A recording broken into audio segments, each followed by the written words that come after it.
Le film est centré sur un personnage principal qui s'appelle Ramsès, qui est un voyant ou un médium qui a son cabinet rue de la Goutte d'Or à Paris, qui est un endroit très particulier où pas mal de médiums sont installés.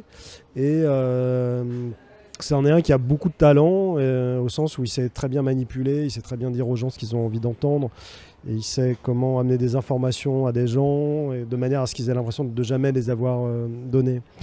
Voilà, donc dans ce petit commerce de la consolation et de la voix des morts, il est en pleine expansion, ce qui lui pose pas mal de problèmes avec la concurrence. Et puis un jour, il va avoir une vraie vision. Tout d'un coup, il va avoir des informations de manière irrationnelle. Et ça va faire s'effondrer tout son petit système et cet équilibre un peu fragile, et l'entraîner dans une... je dirais pas à traverser de Paris, mais en tout cas une espèce de dérèglement, d'enchaînement d'événements dans le nord de Paris, et la nuit. Et l'amener aussi à s'interroger sur le sens de son métier, du rapport à la mort. C'est un quartier que je connais bien, d'abord parce que j'y ai vécu, et en fait quand je suis arrivé à Paris la première fois, je suis pas du tout parisien, mais quand je suis arrivé en jeune adulte, je suis arrivé à Paris par ce quartier-là.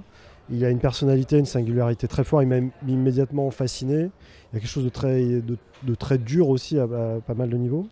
Et mes précédents films, je les avais fait dans des endroits vraiment très, très loin, parfois vraiment inaccessibles. Et là, j'avais envie de confronter un peu mon imaginaire à un endroit que je parcours tous les jours, en fait. Et ce que j'aime beaucoup, c'est des fois partir à l'autre bout du monde pour filmer des gens et des lieux où petit à petit on se rend compte que les choses sont pas si lointaines et si étrangères que ce qu'on pense. Et à l'inverse, quand on commence en bas de chez soi à passer certaines portes ou d'un coup à engager une conversation qui n'est pas la conversation habituelle, on se rend compte que les choses ne sont pas aussi semblables que ce qu'elles paraissaient. Mais tourner à la Goutte d'Or, ça suppose une préparation vraiment importante pour arriver à s'intégrer dans le quartier. Se glisser dans la vie et le rythme du quartier, éviter la violence ou le racket, faire un travail de terrain, intégrer la population, les voisins, les associations, travailler en bonne intelligence aussi avec le commissariat qui est juste là. Donc c'est-à-dire intégrer des gens, pas autant qu'on peut. On aimerait pouvoir filmer plus de gens du quartier et tout ça, mais voilà, au bout d'un moment, le film se fait à un endroit, de tel moment à tel moment. Et là, ce qui m'intéresse, c'est de saisir la vibration, l'énergie, la personnalité du lieu, et plutôt caméra à l'épaule, en lumière naturelle, pour en saisir quelque chose de le plus juste possible, quoi. J'ai eu la chance de travailler avec un immense acteur, avec Karim Leclou. C'était très vite une évidence.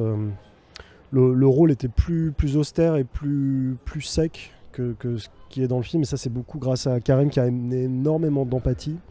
Et Karim a aussi une maîtrise hallucinante du détail, de la précision, de la manière de poser sa voix, de poser son regard, qui donne une finesse et un sens du détail qui est pour un metteur en scène qui est prodigieux.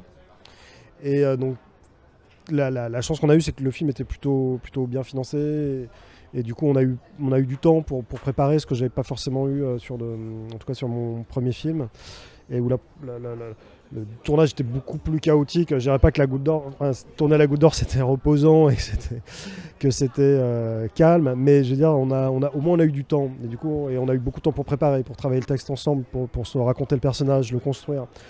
Donc ça a aidé énormément. Et effectivement, dès que le tournage a commencé, on s'est rendu compte avec mon chef opérateur que non seulement de toute façon on travaille vraiment à hauteur de personnage, beaucoup caméra à l'épaule, on est très nourri notre expérience de documentaire, mais aussi que le personnage aimantait vraiment la caméra, et que finalement par exemple la ville est moins présente que ce que je pensais qu'elle allait être, aussi parce que les personnages ont aspiré la tension et l'énergie du film, et évidemment principalement Karim qui est de tous les plans, quoi.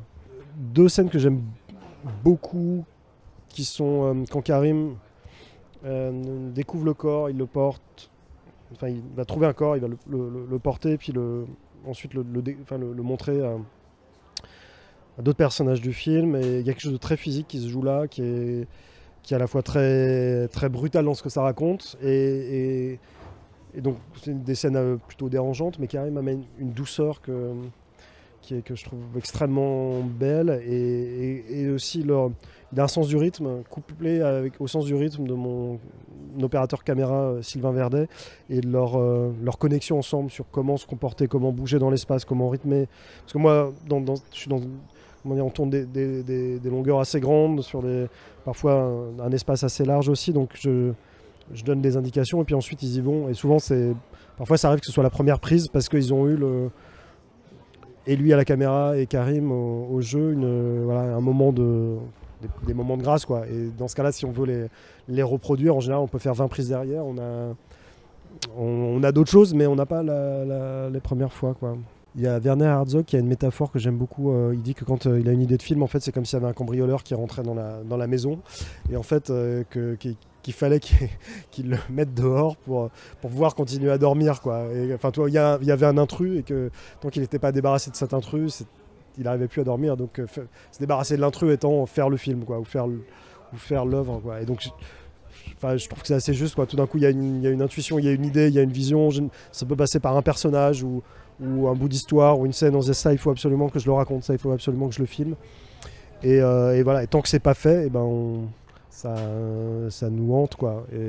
Mais c'est difficile. Enfin, petit à petit, ça devient conscient, mais au départ, c'est juste un désir qui se construit, quoi.